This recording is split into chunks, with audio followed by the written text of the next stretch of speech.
Ce livre m'a complètement retourné. Vraiment. Il remet tout en question. On parle bien de Vendredi ou La vie sauvage de Michel Tournier? Exactement. On plonge dans une exploration euh, hyper profonde de ce qui nous définit, au fond. C'est ça. La civilisation ou notre nature chère. La solitude ou l'autre.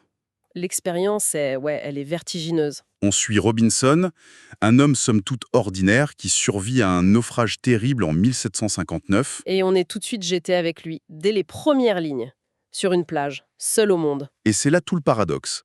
C'est un homme qui va se bâtir une forteresse de règles pour pas devenir fou. Mais qui ne trouve la vraie liberté que lorsque tout explose. Et je pèse mes mots. Littéralement. C'est dingue comme idée, non? Absolument. Il ne se bat pas que contre la nature, il se bat contre lui-même. Pour ne pas régresser. Pour ne pas perdre la raison. C'est ça l'enjeu. Au début, c'est le désespoir. Il est seul sur cette île qu'il baptise Speranza, l'espoir. L'ironie est terrible. C'est ça. Sa seule compagnie, c'est Ten, le chien du navire. Et face à cette folie qui le guette, sa réaction elle est fascinante. Il surcompense complètement. Il devient l'incarnation de l'ordre occidental. Ah oui, carrément. Il se proclame gouverneur, il rédige une charte de loi, il s'impose un emploi du temps. Militaire. Mais attends, c'est de la folie pure. Pourquoi faire ça quand on est seul? C'est la grande question. Il faut tout contrôler.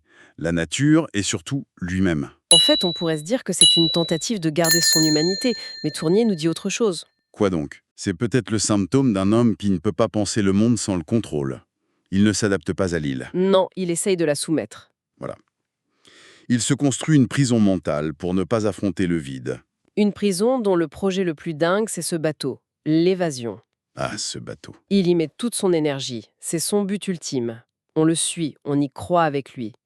Et le jour où il le termine, C'est un des échecs les plus cruels de l'histoire de la littérature, je trouve. c'est horrible. Il réalise la vérité. Elle est simple, elle est bête. Il l'a construit trop loin de la mer. Il est impossible de le déplacer? Impossible. Tout ce travail, tout cet espoir, anéanti par une erreur de planification. Et là, il s'effondre, totalement. L'échec ne brise pas que son projet, il brise l'homme. C'est la descente aux enfers. La période de la souille, comme l'appelle Tournier. La souille. Oui, Il vit comme une bête.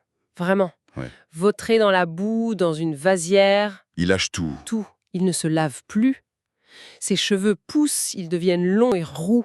Une barbe immense. Il a des hallucinations. C'est le point de non-retour, on se dit. C'est le point le plus bas. Il faut que l'homme civilisé meure en quelque sorte. Qu'il touche le fond de l'animalité. Pour pouvoir renaître peut-être. Peut-être.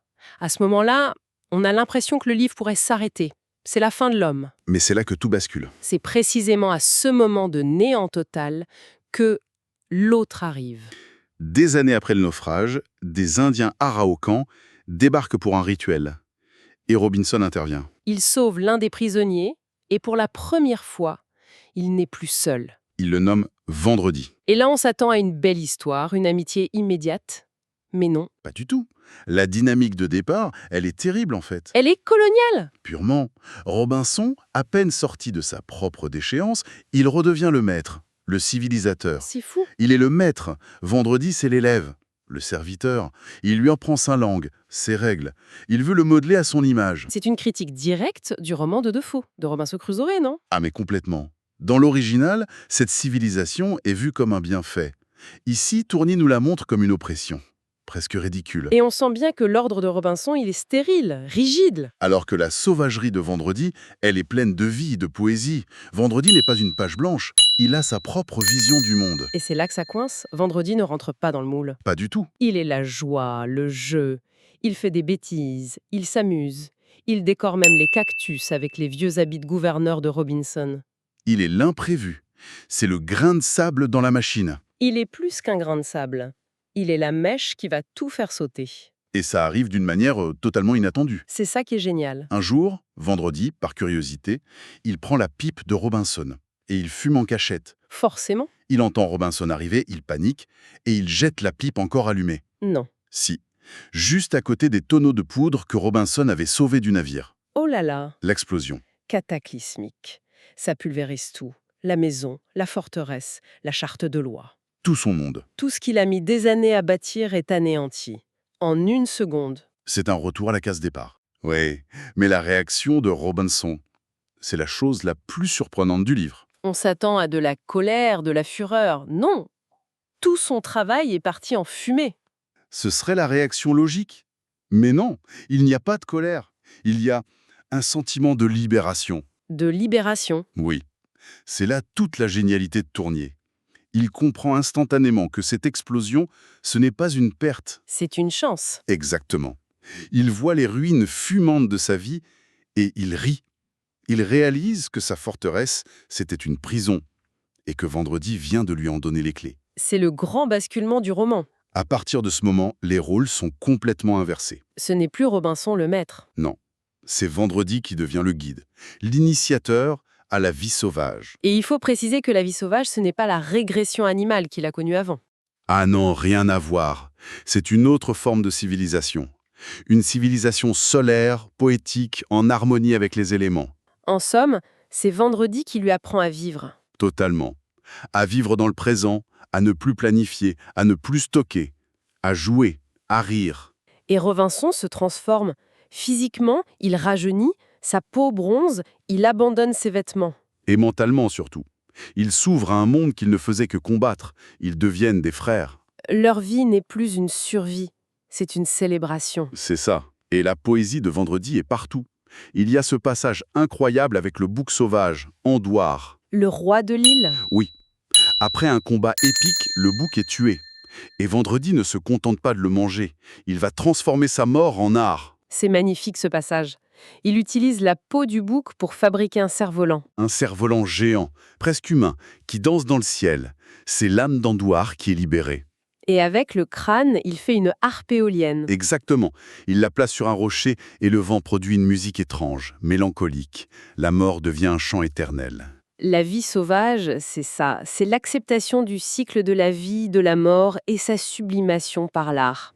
Robinson apprend enfin à vivre avec la nature et non plus contre elle. Ils atteignent une sorte de paradis, un équilibre parfait. Et c'est là, bien sûr, que tout va de nouveau basculer. Après 28 ans, l'impensable se produit.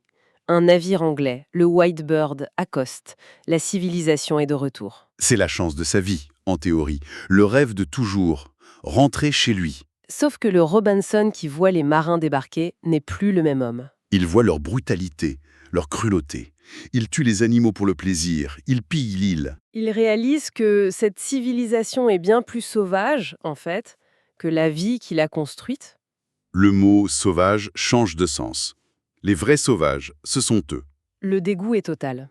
Il comprend que son monde, maintenant, c'est Speranza. Sa famille, c'est Vendredi. Alors il prend sa décision. Il restera. C'est un choix énorme.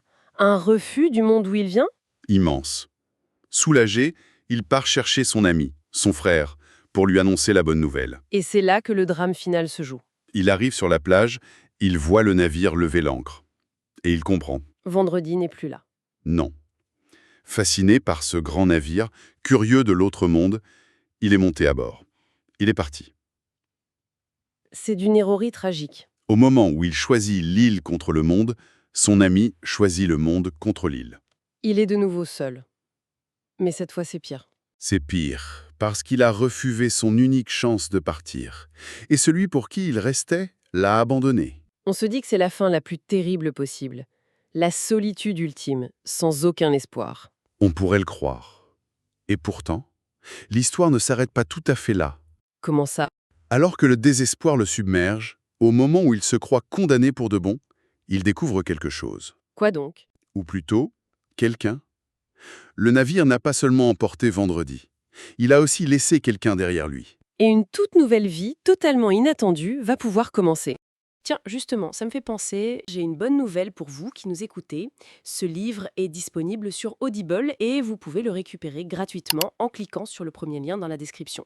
L'idée, c'est vraiment des narrations très immersives. Une narration professionnelle, bien incarnée, ça change absolument tout. La personne ne fait pas que lire, elle interprète, elle donne vie au texte. Ah tiens, super, en plus de la vidéo, il y a un livre audio. Si on veut juste le livre, le lien pour récupérer votre livre audio se trouve dans la description de la vidéo. Si vous avez apprécié le contenu, n'hésitez pas à laisser un petit pouce en l'air et à vous abonner à notre chaîne YouTube pour ne rien manquer des prochaines vidéos. Pour ma part, je vous donne rendez-vous très bientôt pour une prochaine vidéo. En attendant, je vous souhaite une excellente fin de journée ou une agréable soirée et à très vite.